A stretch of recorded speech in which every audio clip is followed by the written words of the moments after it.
निरूपण दत्त। बाबा जी प्रणाम।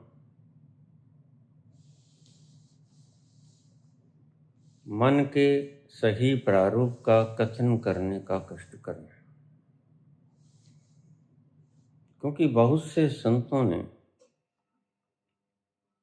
मन के प्रारूपों का वर्णन अलग अलग से किया है।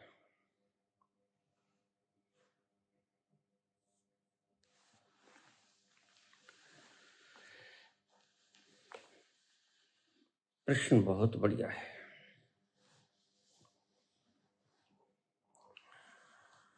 मीरा कहती है, मेरो मन बड़ो हरामी, ज्यों मदमातो हाथी। और गुरबाणी में शब्द आता है, मन तू ज्योत स्वरूप है, अपना मूल पहचान। ये दो व्याख्याएं मन की उलट उलट लगेंगी, उलट है नहीं। संतों ने मन की व्याख्या उलट की या उलट समझ ली गई। आओ देखते हैं। यो मेरो मन बड़ो हरामी, ज्यों मदमाती हाथी। सदगुरु हस्त पर्यो सिर ऊपर, आंकुश दे समझाती। सदगुरु का हाथ सिर के ऊपर पड़ा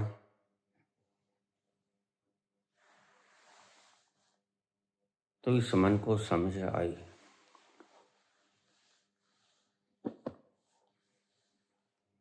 मन के दो रूप हैं। एक रूप होता है संबोधि से पहले का, समाधि से पहले का, और दूसरा रूप होता है समाधि के बाद का।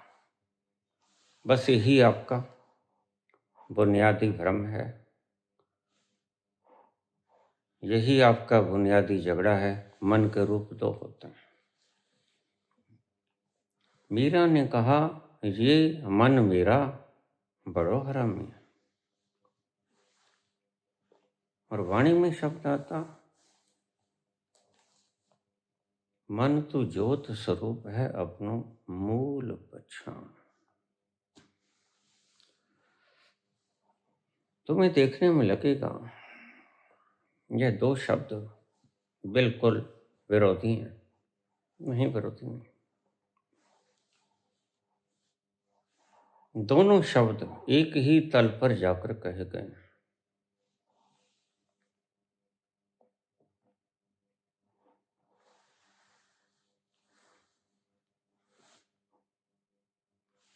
मीरा ने कहा है, जब वो अपने अंतस्थल को छू गई, नृत्य उपजा,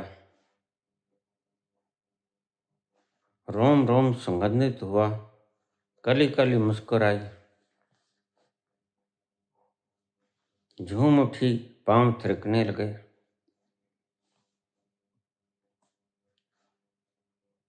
उसके बाद कहती है मीरा,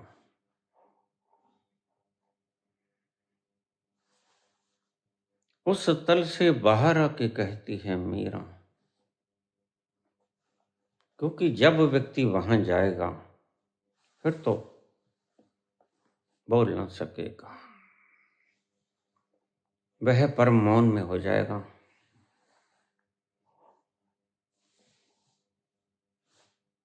जैसे तुम रात को नींद में बोलते नहीं, परम सुषुप्ति की अवस्था में गहन मौन और गहन चुप्पी होती है। वहां से थोड़ा सा ऊपर उठोगे और संधि क्षेत्र से थोड़ा सा नीचे रह जाओगे, वहां से बोलना शुरू हो गया। जंक्चर पॉइंट यानी संधि क्षेत्र से थोड़ा सा आगे निकलोगे, मन चुप होना शुरू हो जाएगा।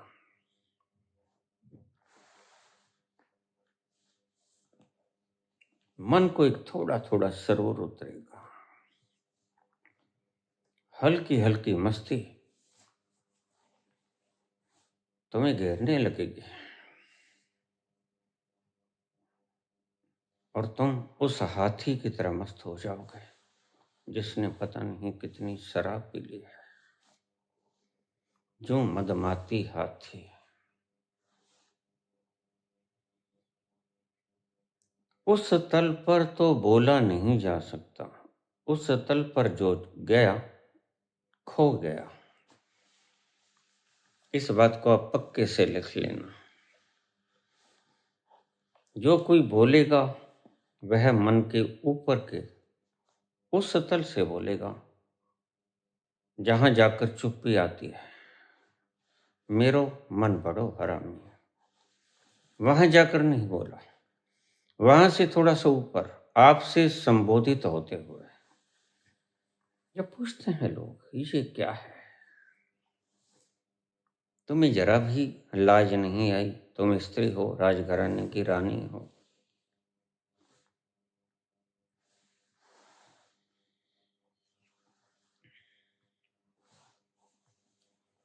राजघराने की पत्नी हो, विधवा हो, तुम्हें ऐसे नंगे पांव सड़कों के ऊपर नाचते हुए शर्म नहीं आती, लज्जा नहीं आती। मीरा के पति का नाम था भोजराज।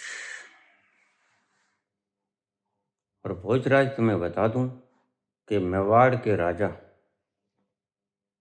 राणा सांगा के सबसे बड़े पुत्र थे भोजराज। उससे शादी हुई मीरा की। अलबेली सी चाल, बहकी बातें, वह जैसे कुछ मादक द्रव्य सेवन कर लिया हो, तुम्हें ऐसा ही लगेगा। उस रस के अभाव में तुम मादक द्रव्यों का सेवन करते हो, फिर भी बात कहाँ बनती है।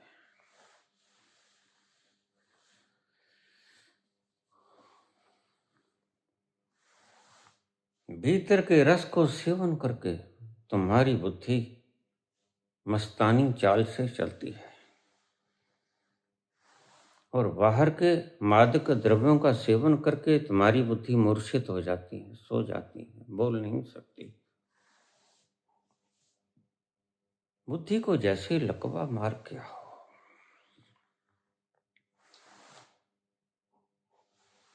सिसोदिया राजवंश से थे।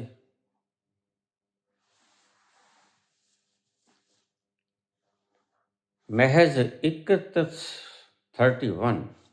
की उम्र में इनकी रण क्षेत्र में लड़ते हुए शहीदी हो गई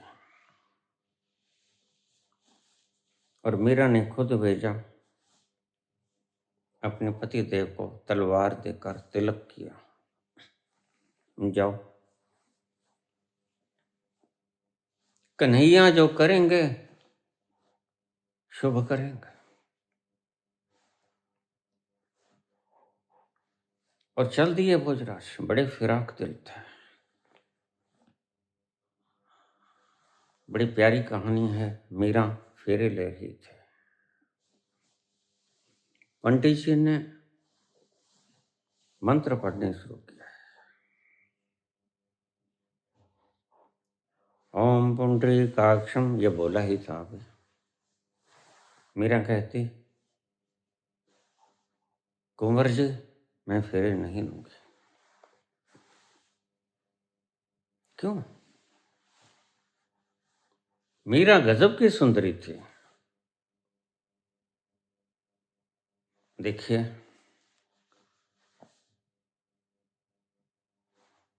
सुंदरता के ऊपर अगर मन भीतर की उस सुंदरता के भीतर डुबकी लगा ली तो वह लावण्य हो जाता है। मेरे इन बातों को बुद्धि से मत सुनना, चूक जाओगे। मीरा कहती, मैंने पहले से पति मान लिया है, गिरधर गोपाल। मेरो तो गिरधर गोपाल, दूसरो न कोई। मेरो तो गिरधर गोपाल, दूसरो न कोई। जाके सिर पे मोर मुकुट है, जाके सिर पे मोर मुकुट है, मेरो पति सोई। मेरो तो गिरधर गोपाल। दूसरे से मैं शादी नहीं कर सकती, न मांग में सिंदूर न ही फेरा। माता पिता ने तय करती थी। अजीब से हालात पैदा हुए तो भोजराज कहने लगे, कोई बात नहीं, चलेगा।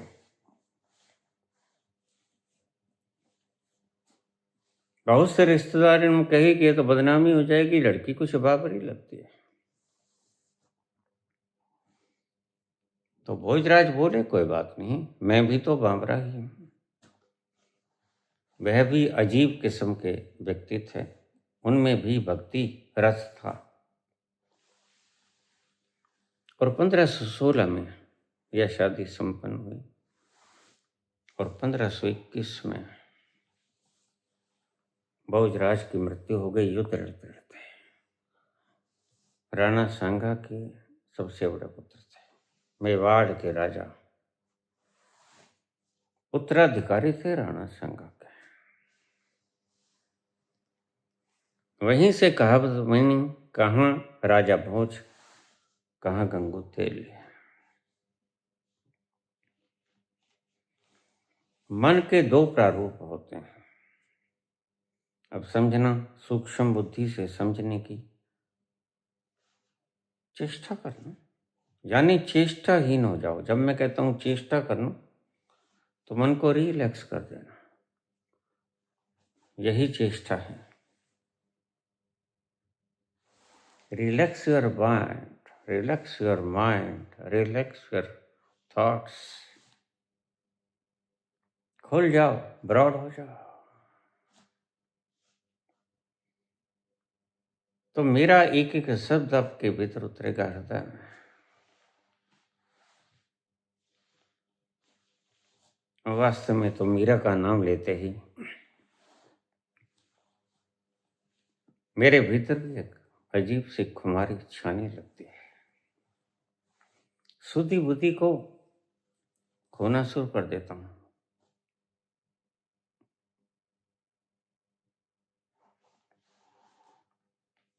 बारात, बिना फिरे, बिना मांग में सिंदूर भरे,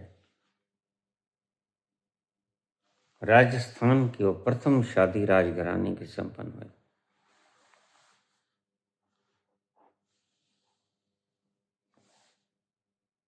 माँ ने भी कहा, यह तो बच्ची बावरी है,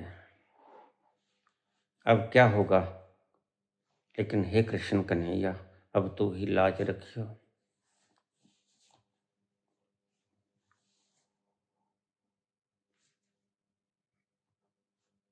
मोरी लाज तिहारे हाथ। और कन्हैया ने लाज रख ली। वहीं से चली ये कहावत, कहाँ राजा भोज, कहाँ गंगू तेली। बड़ा ब्रॉड माइंडेड व्यक्ति रहा होगा।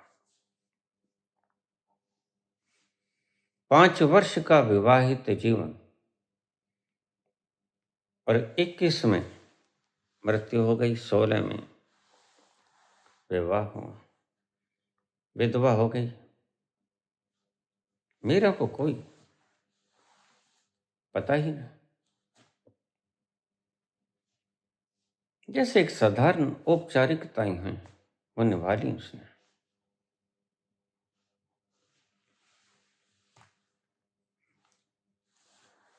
मन के 2 प्रारूप हैं, एक समाधि से पहले, एक समाधि के बाद। अब आइए हम इसकी सूक्ष्मता में चलें। जरा ध्यान से देखना, किसी भी व्यक्ति को जो धार्मिक का प्रवचन कर रहा हो,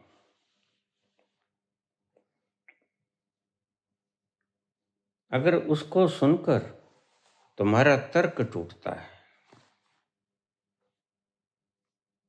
तो समझना यह व्यक्ति उस गहरे तत्व तक पहुंचा नहीं। और जिसको सुनकर तुम्हारा हृदय का बीज खिलता है, तुम्हारे भीतर एक उल्लास, अज्ञात उल्लास, हर्ष उल्लास का जन्म होता है, तो समझना कि यह व्यक्ति उस तल को छू लिए है। बस यही पहचान है। 2 रूप, एक पहले का रूप तलवार की धार की तरह काटेगा जिधर जाएगा, 2 धारू तलवार, लेकिन उसमें रस न होगा। तर्क की धार बड़ी तेज, और ऐसी तेज कि बड़ों बड़ों को माटी सुंघा देगी। तर्क की तीखी तलवार, लेकिन कभी भी तर्क की तीखी तलवार से सम्मोहित मत होना।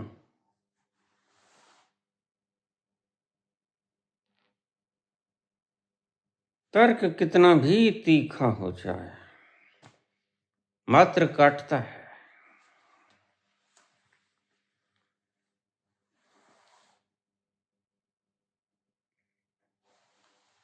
और जो व्यक्ति बोलता है और तुम्हें तार्किक रूप से समझ आता है, तो तुम समझना कि इस व्यक्ति ने वो बोला जो मेरी बुद्धि ने समझा।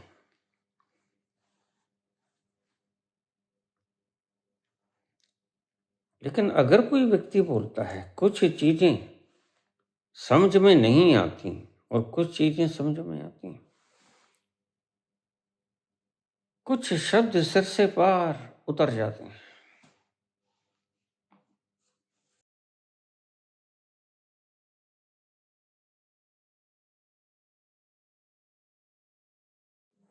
और जिसको सुनने के बाद तुम्हें एक हर्ष की स्वर लहरी आच्छादित कर देती है चारों तरफ से, तुम झूमने लगते हो।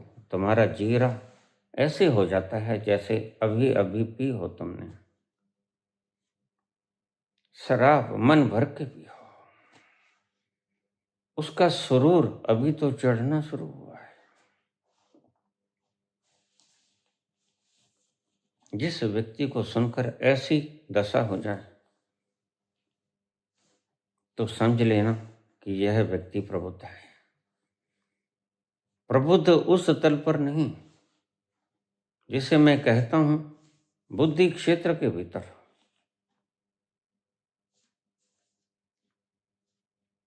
संधि क्षेत्र के भीतर, उससे आगे निकला हुआ तर्क और उससे आगे निकला हुआ तर्क का तीत, जब उस रस में भीग कर आते हैं शब्द, भीनी भीनी सुगंध लिए, भीनी भीनी मुस्कान लिए, तो तुम्हारे हृदय का रोम रोम झरने लगता है। एक अज्ञात रस है जिसका स्वाद कभी चखा नहीं था और तुम्हें पता नहीं चलता ये क्या हो रहा है। अगर ऐसी दशा हो जाए तो समझना तुम किसी संत को सुन रहे हो। और ये घंटों तक रह सकती है। लेकिन तार्किक व्यक्ति को अगर सुनोगे तो थोड़ी देर में ये रस खो जाएगा, रस होगा नहीं। जिसे तुमने रस की तरह समझ लिया, रस नहीं था। रस तो तुम्हें जब ओत-प्रोत करेगा तो बहुत देर तक उसका नशा छाया रहेगा।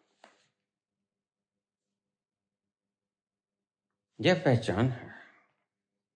तार्किक व्यक्ति तो इस धरती पर बहुत हुए मार्कस जैसे, और उन्होंने तर्क दिए बिल्कुल बचकाना, परमात्मा को मैं क्यों मानूं? मानना तो होता ही नहीं परमात्मा को भाई। परमात्मा के भीतर डुबकी लगाना होता है, परमात्मा के भीतर विलीन होना होता है, परमात्मा के भीतर परवाने की तरह खो जाना होता है, जो क्षमा में अपने आप को भस्मीभूत कर देता है। मानना थोड़ी ही होता है, मानने से कुछ नहीं होगा। उसके भीतर तो डूब जाना होता है। उसके स्वाद में तो तुम ऐसा डूबोगे कि तुम्हारी खुद ही मिट जाएगी। मन के दो प्रारूप, एक जब तक मैं रहता है, जब मैं था तब हरि नहीं। उस तर्क में, उस मन में आनंद का स्वाद नहीं होगा। यह मन की एक अवस्था है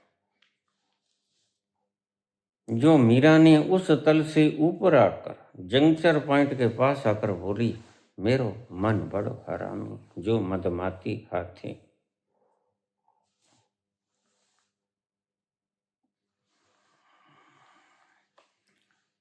मन निर्मल हो जाता है।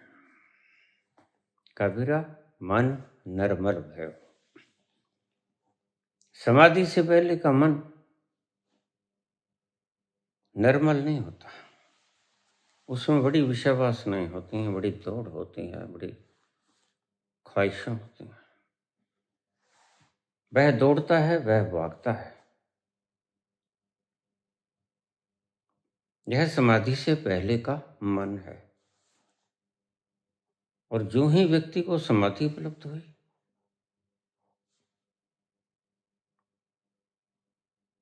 सब समाधान हो गए। वह मन की दशा निर्मल, उसमें मल नहीं होता, बड़ा शुद्ध होता है। और इतना शुद्ध होता है, कबीर कहते हैं, कबीरा मन निर्मल भयो जो गंगा को नीर। पाछे पाछे हरि फिरै कहत कबीर कबीर। उस तल पर जाकर जब मन निर्मल हो जाता है, कोई मल नहीं रहता, कोई वासना, कुछ पाना, कुछ खोने का डर, कुछ नहीं रहता।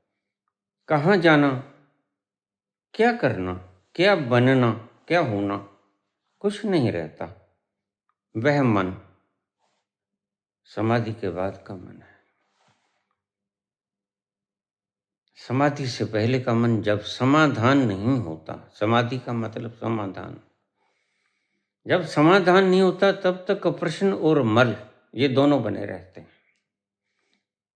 समाधि से पहले का मन निष्प्रश्न नहीं होता, प्रश्न ही प्रश्न उनके भीतर है। ये मन तुम्हें बड़ा भटकाएगा। उससे पहले के मन की व्याख्या करती है मीरा, ये मन बड़ो हरामी मेरो, ये मन बड़ो हरामी जो मदमाती हाथी।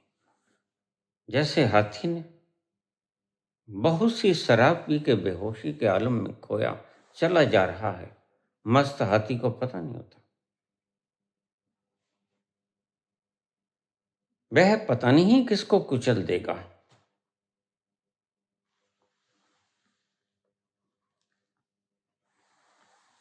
मीरा कहती है, ऐसे मेरा मन है।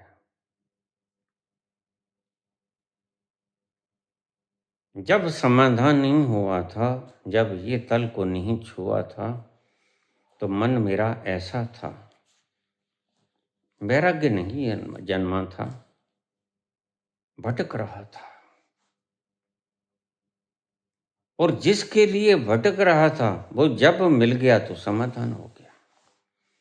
तुम भी ध्यान रखना, तुम किसी के लिए भटक रहे हो, तुम्हारा मन किसी के लिए भटक रहा है,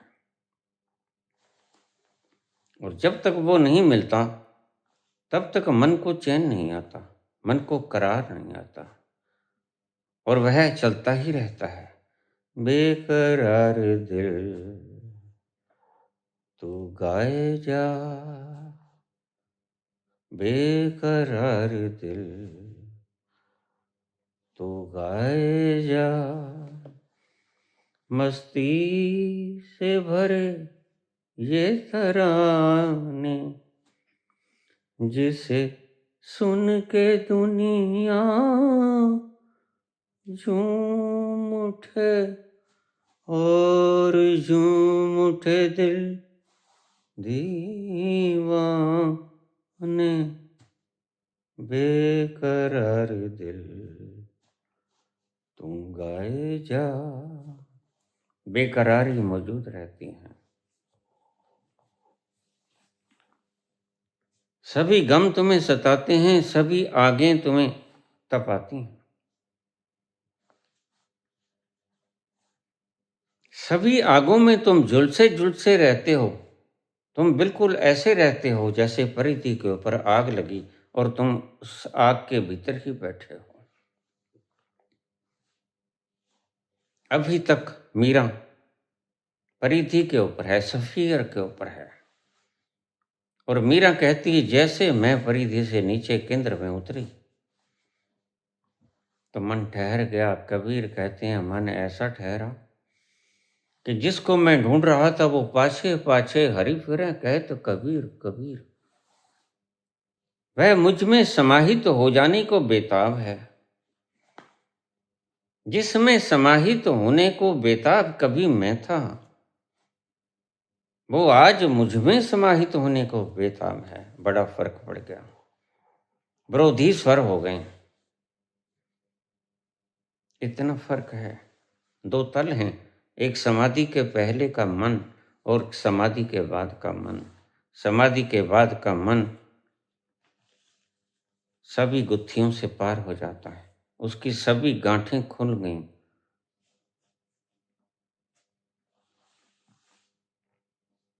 निर्बंध हो गया वो, निर्द्वंद हो गया वो, निर्बांध हो गया वो।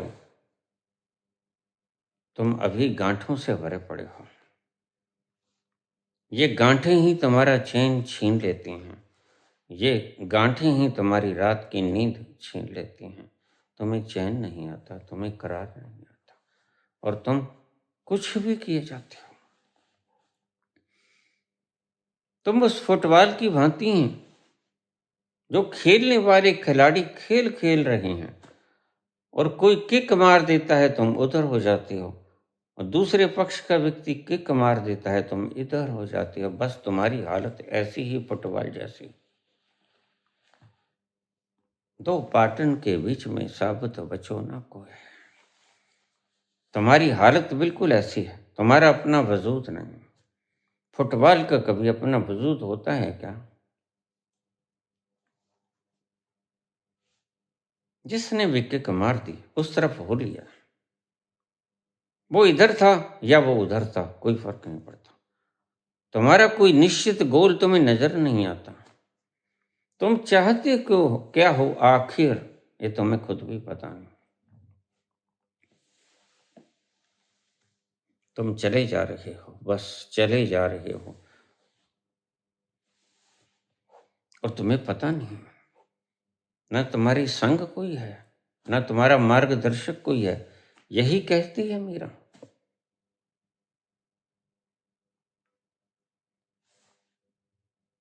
सदगुरु हस्त धरो सिर ऊपर। जब सदगुरु ने सिर के ऊपर हाथ रखा तो खुल गया वो तीसरा नेत्र, चर्म चक्षुओं से पार जो एक अज्ञान चक्षु होता है वो खुल गया। और यह मदमाती हाथी यह शांत होके बैठ गया। दो स्वरूप होते हैं मन के। समाधि से पहले का मन भटकता है। क्यों भटकता है? इस कारण से भटकता है, वह चाहता है आनंद। उसने सुख सब देख लिए संसार का, कुछ नहीं है। जनकों को भी आखिर में अष्टावक्रों के पांव की खाक बनना पड़ता है।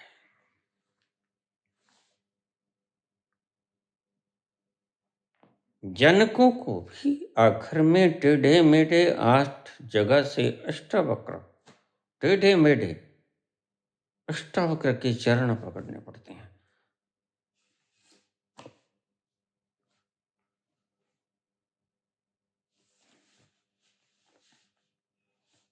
ये तुमसे हल ना होगा।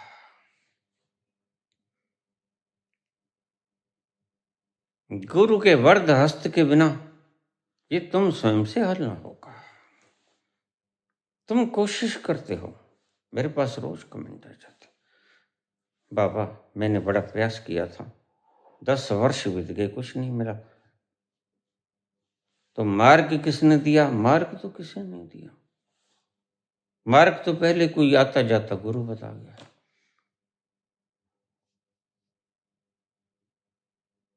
फिर चैनल्स पर देखने लगा, लेकिन मिला कुछ नहीं। जिसको खुद ही नहीं पता कि इस धरती के नीचे पानी कितना गहरा है, और जिसने धरती के नीचे खोद कर वहां का पानी पिया नहीं, जिसकी प्यास बुझी नहीं, वे तुम्हें क्या खाक बताएगा। बस उसका तर्क बिल्कुल ऐसा होगा जैसे आचार्यों के तर्क होते हैं। तुम्हारी बुद्धि के प्रश्नों को काट देगा और तुम्हें लगेगा हाँ मिल गया। पायो जी मैंने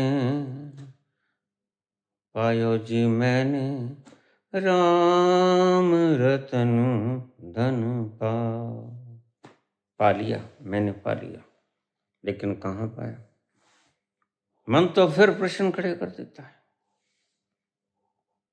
और आनंद को पाने का एक लक्षण है कि मन मौन हो जाए, मन बोले ही ना, मन डोले ही ना, मन हिले जुले ना, मन ठहर जाए, मन की गति अवरुद्ध हो जाए, मन शून्य हो जाए, मन खाक हो जाए, मन विलीन हो जाए, मन उससे लयबद्ध हो जाए, एक हारमोनी में आ जाए, परमात्मा के साथ बहे। अब यह बड़ा मुश्किल पड़ेगा। किस आचार्य ने तुम्हारे तर्क को काटा और तुमने कहा बड़ा गुणवान है, लेकिन उसके आवाज में कहीं कोई छनकार नहीं मिलते, उसके शब्दों से कहीं कोई शहद टपकता हुआ दिखता नहीं, उसकी वाणी में कोई हिलजुल नहीं दिखती, जो उस बार की कथा कहती हो, जो प्रेम की बात बताती हो तुम्हें, उसके शब्दों में तुम्हें कुछ नहीं मिलेगा सवाए तर्क। उस तर्क से तुम्हारा तर्क टूट जाएगा। तुम कहो कि बड़ा ज्ञानी है, लेकिन कुछ भी ज्ञानी नहीं।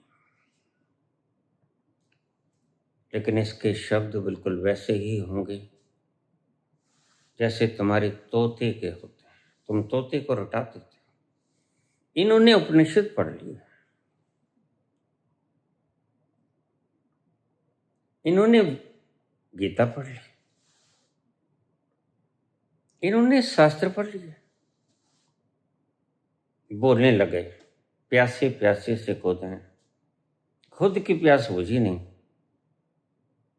खुद के पास से जल का स्रोत नहीं आया, और तुम्हें कहते हैं आओ लाइव सेशन में जुड़ जाओ।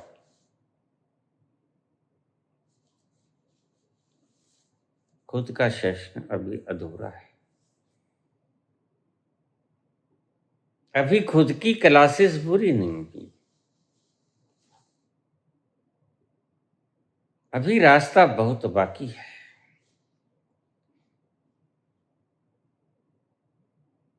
मन चलता है, ऐसा ही मन इनका है। जैसे तुम्हारा मन चलता है वैसे ही इनका मन चलता है। और एक और बड़े मजे की बात है, इनके शब्दों से तुम इतने प्रभावित हो जाओगे, तुम कहोगे इससे विद्वान व्यक्ति, गुणवान व्यक्ति देखा ही नहीं। ये शब्दों के धनी हैं, वोकैबुलरी बड़ी शानदार है,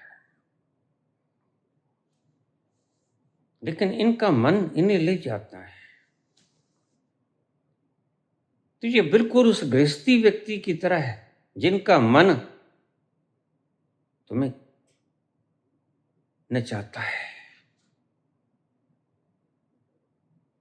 संत का मन संत को नहीं नचाता, संत अपने मन को नचाता है, और संत अपने मन के द्वारा अपनी इंद्रियों को नचाता है, इसलिए वह इंद्र हो जाता है। यह तोते हैं, जैसे तुम्हारे घर के पिंजरे में कैद हुआ तोता। तुम कहते हो तोता बोलो राम, तोता कहेगा राम राम, लेकिन ये राम उसके भीतर के प्राणों से नहीं आया। उसके रोम रोम ने राम का उच्चारण नहीं किया, उसे तो पता भी नहीं राम कौन है। बोलता तो तोता भी है, इसलिए इनको उपनिषदों का तोता कहता हूं मैं। यह गीता के भी तोते हैं, यह अष्टावक्र गीता के भी तोते हैं। तोताओं की भाषा सुननी हो तो इन सर लोगों के पास, आचार्यों के पास चले जाना। शहदों की बूंदें पीनी हो, शहदों के झरने की बौछार अगर देखनी हो, कैसी शीतलता होती है उसमें, तो संत पुरुष को सुन लेना, जिसको सुनने के बाद आपका जीरा ठहर जाएगा, मन उपद्रव न करेगा। मेरो मन बड़ो हरामी, जू मदमाती हाथी।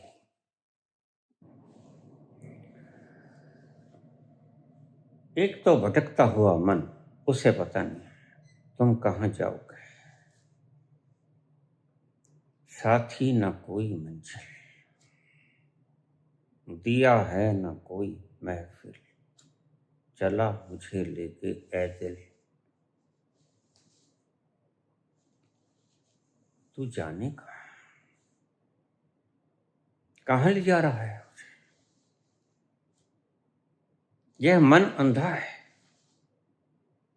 कब तक? जब तक उसका अज्ञान खुद का मिट नहीं जाता। और जब अज्ञान मिट गया, ज्ञान हो गया, तो फिर वाणी के शब्द को ले लेना, मन तू ज्योत स्वरूप है। ये पहचान आ गई मन की, अपना मूल पहचान। तुम्हें अपनी जड़ों में उतरना होगा, तुम आखिर हो कौन। और जैसे ही तुम्हें अपना मूल पहचान में आ गया, तुम्हें अपना आगाज समझ में आ गया, तुम्हें अपना स्रोत समझ में आ गया, बस तैसे ही यह मन दूसरा मन हो जाएगा। एक मन है मदमाती हाथी की तरह, उसे पता नहीं मैं कहाँ जा रहा हूँ, किसको कुचल दूंगा यह भी पता नहीं, और किसको ढोए हुए चले जा रहा यह भी उसे पता नहीं। और एक मन है जिसके शीश के ऊपर सदगुरु का हाथ रखा जाता है, तो वह बलशाली हाथी की तरह हो जाता है, निर्द्वंद। वह बोध से युक्त होता है, उसे पता है उसे कहाँ जाना है। ये मन की दो अवस्थाएं हैं, तुम इसे उलट डिस्क्राइब कर लेते हो, तुम इनकी डेफिनेशंस उलट निकाल लेते हो। वर्ण संतों ने तो सही कहा, दोनों ने यही बात कही, मीरा ने भी यही बात कही। उस अवस्था में तो मन हरामी ही था, मेरो मन बड़ो हरामी। कब तलक? जब तलक सदगुरु का हाथ मेरे शीश पे नहीं पड़ा। जब सदगुरु का हाथ मेरे शीश पे पड़ गया तो फिर से अपनी राह दिख गई, अपनी मंजिल दिख गई। फिर मीरा के भीतर से अहोभाव उमड़ेगा। उस दयालु की कृतज्ञता प्रकट होगी भीतर से।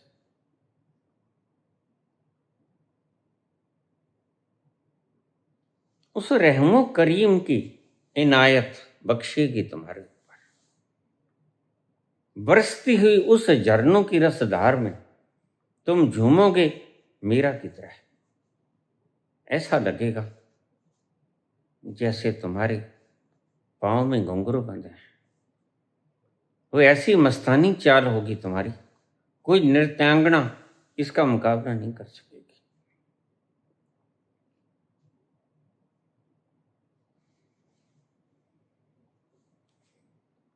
मधुबन में राधिका नाचे रे, मधुबन में राधिका नाचे रे,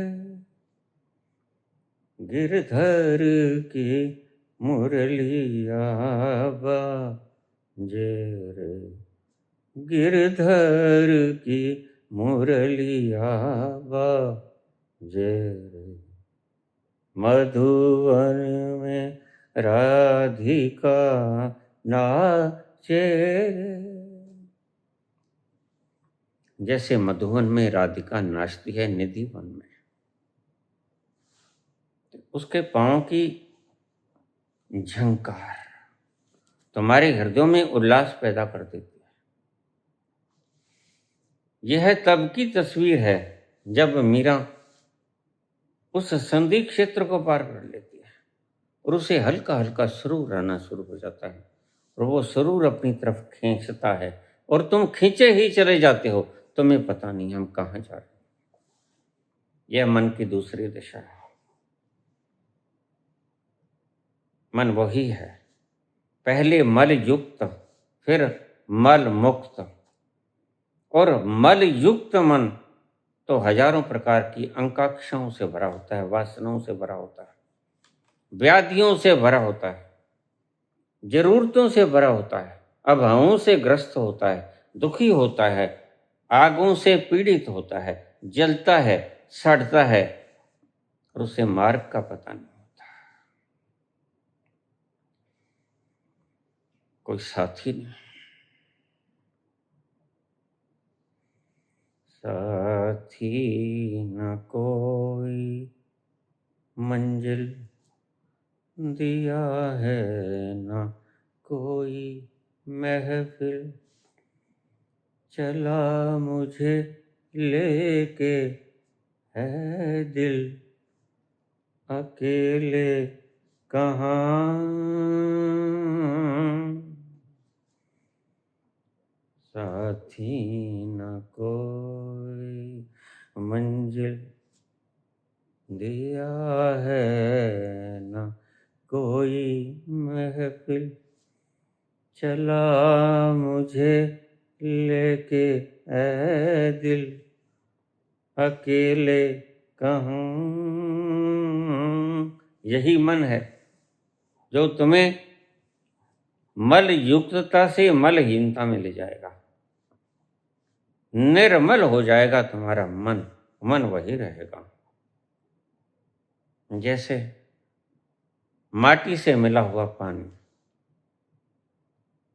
आपने देखा होगा जब किसी कांच के गिलास में किसी माटी से युक्त पानी को तुम रख देते हो ठहराव की अवस्था में और सो जाते हो आराम से, सुबह उठते हो तो आप देखते हो वह मल, वह कीचड़, वह माटी जो इसमें मिलकर इसको ट्रांसपेरेंसी इसकी छीन रही थी, ड्रोन ट्रांसपेरेंट हो गया था। सुबह उठ के देखते हो अलग होता है, माटी भी और पानी पारदर्शिता के रूप में अलग होता है। बस मन ऐसा हो जाता है। समाधि से पहले का मन उस माटी युक्त पानी के समान है, जिसके भीतर से कुछ दिखता नहीं, नॉन ट्रांसपेरेंट। और समाधि के बाद का मन ट्रांसपेरेंट, ठहर जाता है मन, कचरा नीचे बैठ जाता है, शुद्ध जल पारदर्शी होके अलग हो जाता है।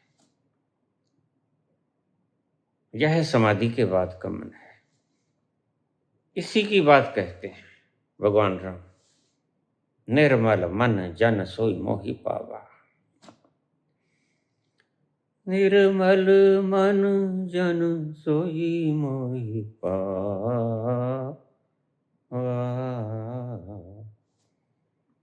मोहे कपट छल छिद्र न भावा। मुझे कपट अच्छा नहीं लगता, मुझे छल अच्छा नहीं लगता, छिद्र सुराख रख के बोलना ये अच्छा नहीं लगता।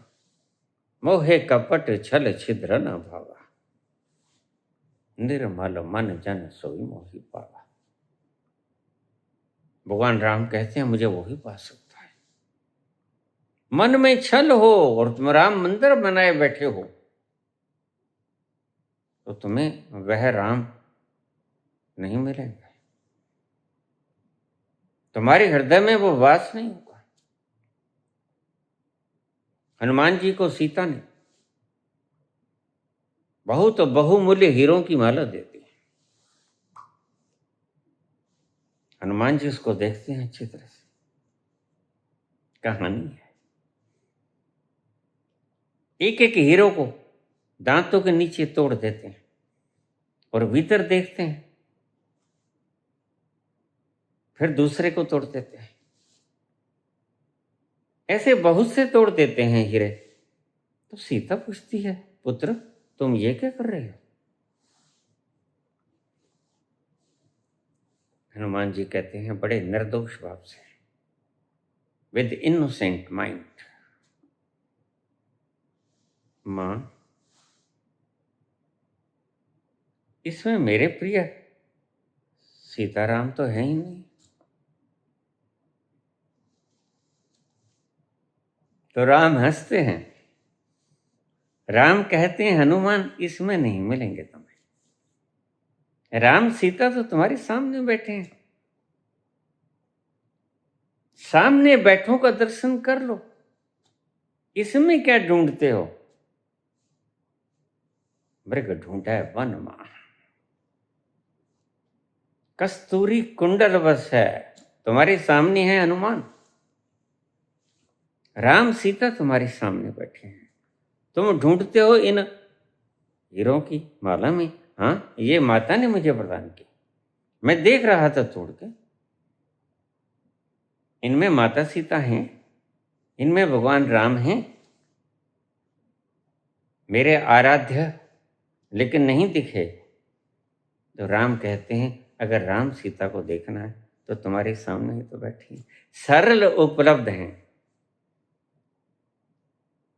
तो मत खाक छानो वनों की, काहे रे बन खोजन जाए, काहे रे मन खोजन जाए।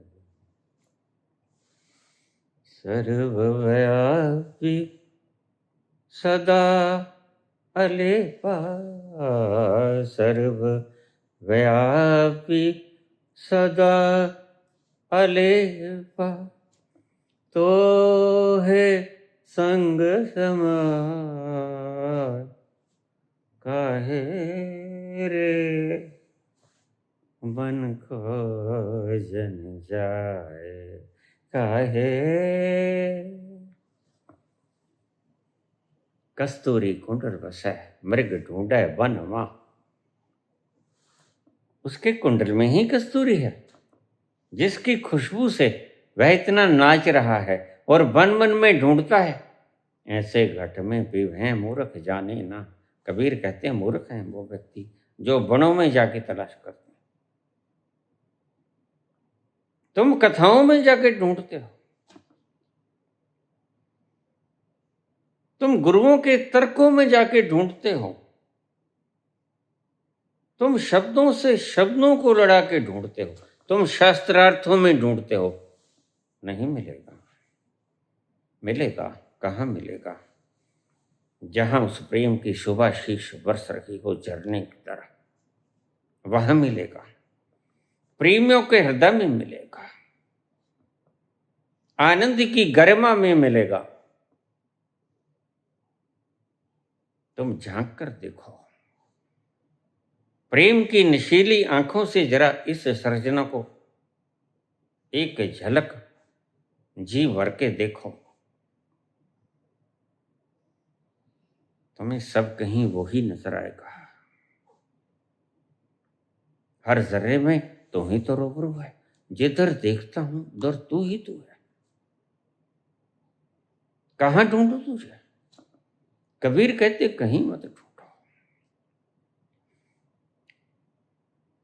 और गुरु तेग बहादुर कहते हैं काहे रे वन ढूंढन जाए, सर्वव्यापी सदा अलिपा तो है संग समाए। तेरे भीतर ही है वो।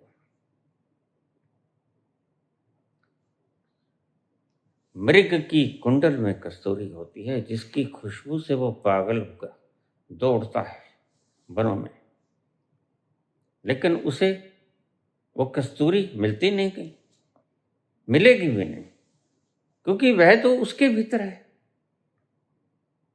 वह तब मिलेगी जब उसकी दौड़ समाप्त हो जाएगी, मृग ठहर जाएगा, वनों में भटकना बंद कर देगा, बैठ जाएगा एकांत में और थोड़ा कस्तूरी की तरफ अपने नासापुटों को ले जाएगा, तो पाएगा ये खुशबू तो मेरी कुंडली में से आती थी। ये कस्तूरी तो मेरे ही भीतर बसी है। बिल्कुल तुम्हारी ही बात ये है, ये बात तुम्हारी है। कबीर कहते मूर्ख जाने ना, जो नहीं जानता वो मूर्ख। ये तुम्हारी अमानत है, सर्व सुलभ है, कोई भी व्यक्ति इसमें जा सकता है, कोई छोटा बड़ा नहीं होता। वहां जाके ना कोई गुरु रहता है ना कोई शिष्य रहता है, तुम सभी यकसा हो। जैसे गुरु के भीतर जितनी है वैसे तुम्हारे भीतर उतनी ही, जरा भी भेद नहीं। वहां जाके भेद मिट जाता है। मन के दो रूप होते हैं, एक संबोधि से समाधि से पहले और दूसरा समाधि के बाद। समाधि से पहले का मन भटकता है, उसे कुछ जरूरत है, उसमें कोई कमी है, वासनाएं उसे घेरी हैं, चिंताएं उसे सता रही हैं, भविष्य की योजनाओं की कल्पनाओं में उधेड़ बुन में वो उलझा हुआ। अभी तो लड़की की शादी करनी है, अभी तो बेटा भी ब्याना है,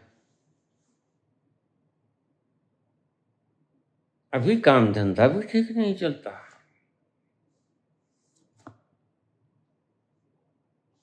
तुम्हारा प्रभु तुमसे रूठ गया है।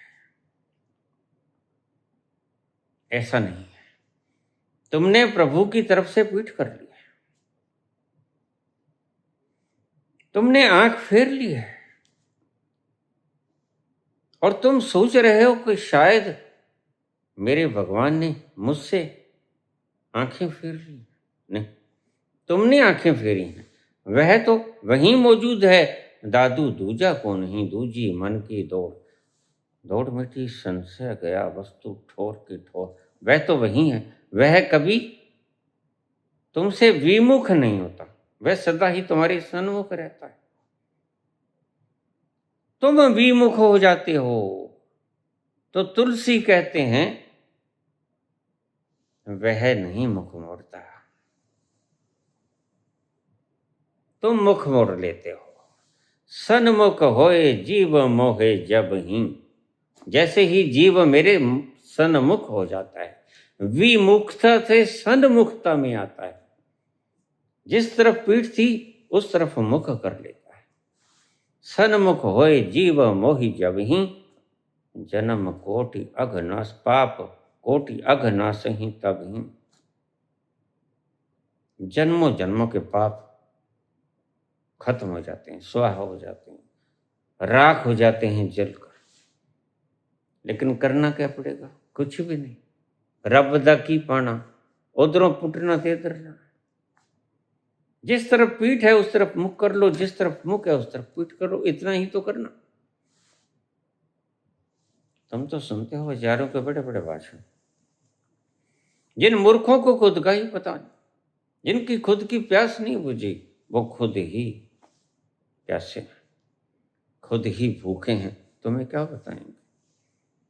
अभी तो उन्होंने धन इकट्ठा करना, अभी तो उन्होंने संस्थाओं के हाथ मजबूत करने, अभी तो बहुत कुछ करना है। तुमने लड़कियों की शादी करनी, तुमने बेटों की शादी करनी, तुमने पोतों की शादी करनी, पालन पोषण करना, व्यापार को ठीक से चलाना, और उन्होंने संस्थाओं का निर्माण करना। वासना बराबर तो है। वासना और वासना में कोई भेद नहीं होता। कोई वासना अच्छी या बुरी नहीं होती। वासना वासना होती है मात्र क्योंकि वासना दौड़ाती है, और जो दौड़ाए वह वासना, और जो ठहराए वो निर्वासना।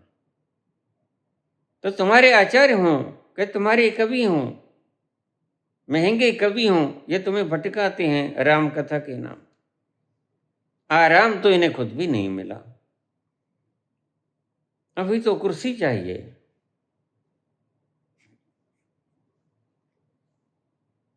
अभी तो राज्यसभा की कुर्सी चाहिए।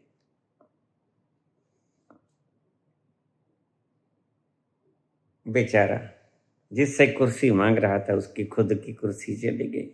हंसा मत। ऐसी नजर लगी महंगे ऋषि की, खुद की कुर्सी गई बेचारे।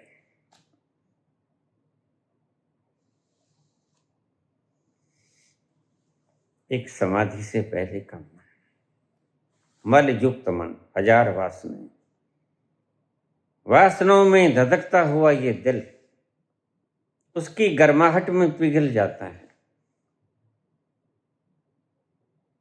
संत कहते हैं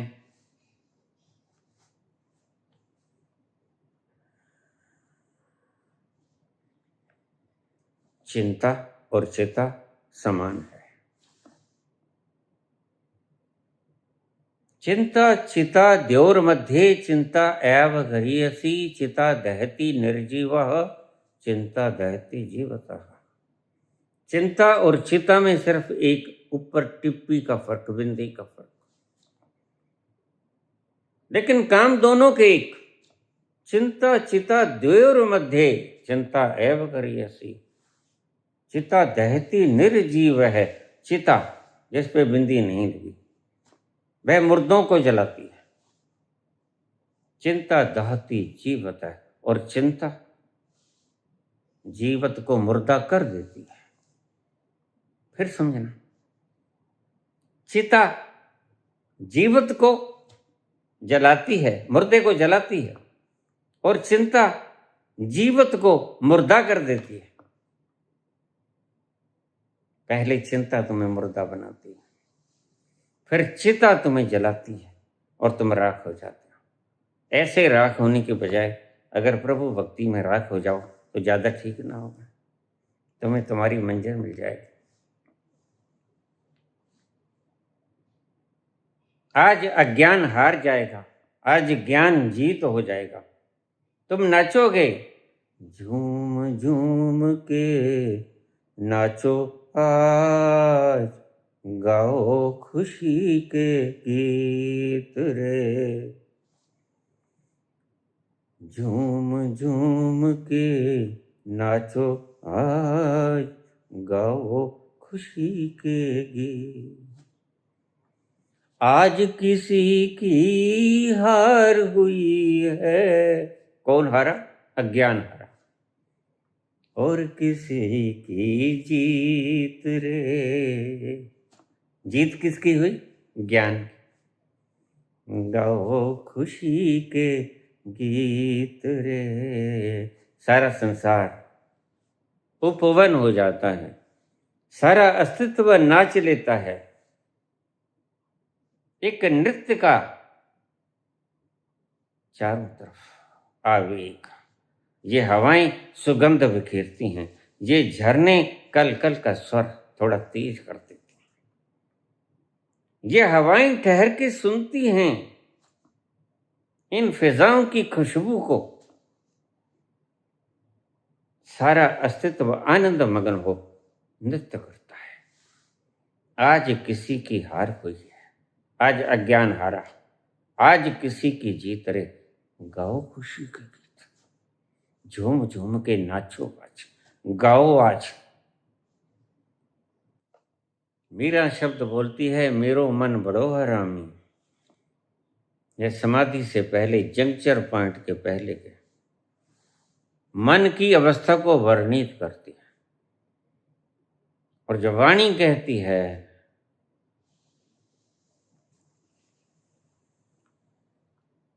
जो मन है ज्योति स्वरूप है, मन तो ज्योत स्वरूप है, अपना मूल पहचान, अपनी जड़ तक पहुंच जा।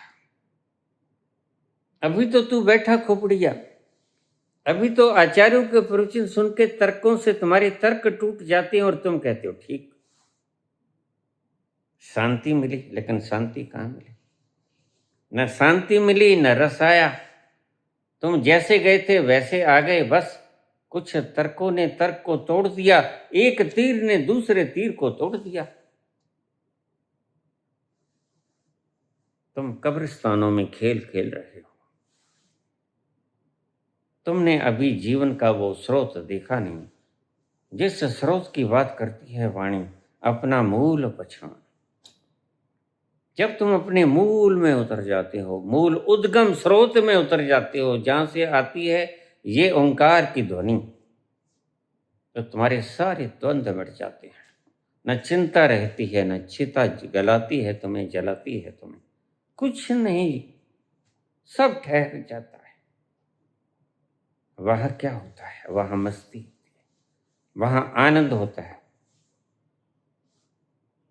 वहां तुम झूमते हो, गाते हो, सारा अस्तित्व आनंद मनाता है उस घड़ी। जब मन के दो प्रारूप मैंने बताए, तुम्हें उलट लगेंगे, लगते हैं, क्योंकि तुमने दूसरा तल देखा नहीं। तुमने मन का वो तल देखा जो चिंता में दहक रहा है, जो चिंता में जल रहा है। तुमने तुम्हारी कमियां देखी, तुमने उसका प्रसाद नहीं देखा, उसने दिया क्या यह तुमने नहीं देखा। तुम धन्यवाद से नहीं भरे, और जब तुमने उसका प्रसाद देखा, जिसे गुरु प्रसाद का, एक ओंकार से शुरू होके सतगुरु की कृपा तुम्हारे सिर के ऊपर आएगी, और आखिर में गुरु प्रसाद से तुम्हें वो आनंद की झलकें मिलेंगी, और तुम आनंद में डूबकर मन मस्त हुआ फिर क्यों बोले। कबीर के शब्दों का वाचन करना बड़ा आसान है, वह तो कोई भी कवि कर सकता है, लेकिन कबीर के शब्दों के भीतर जो रस भरा है आनंद का, उसको पीना बड़ा दुर्लभ है। और जिसने पिया वो कवि ना रहा, वो ऋषि हो गया। यही फर्क है कवि और ऋषि में, एक तल का फर्क है। अगर कवि उस अमृत को पी ले तो ऋषि हो जाता है और मस्त हो जाता है। कबीर के इन शब्दों को कोई भी दोहरा सकता है, उपलब्ध हैं सबके लिए, लेकिन सभी ऋषि नहीं हो जाएंगे। तब तक तो तुम कवि रहोगे, ऋषि कब होगे?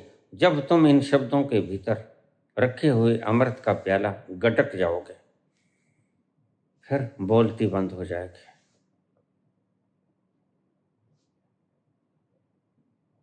मन मस्त हो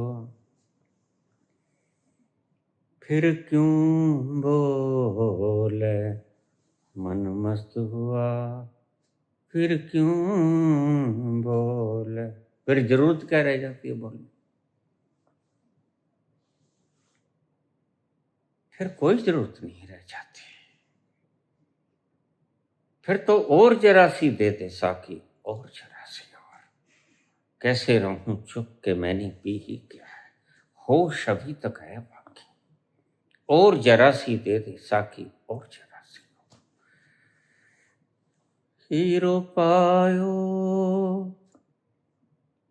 गांठ गठियायो,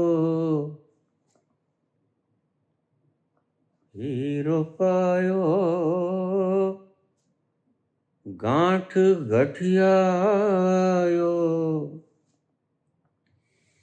बार बार वाको क्यों खोले, मन मस्त हुआ फिर क्यों बोले, मन मस्त हुआ फिर क्यों बोले।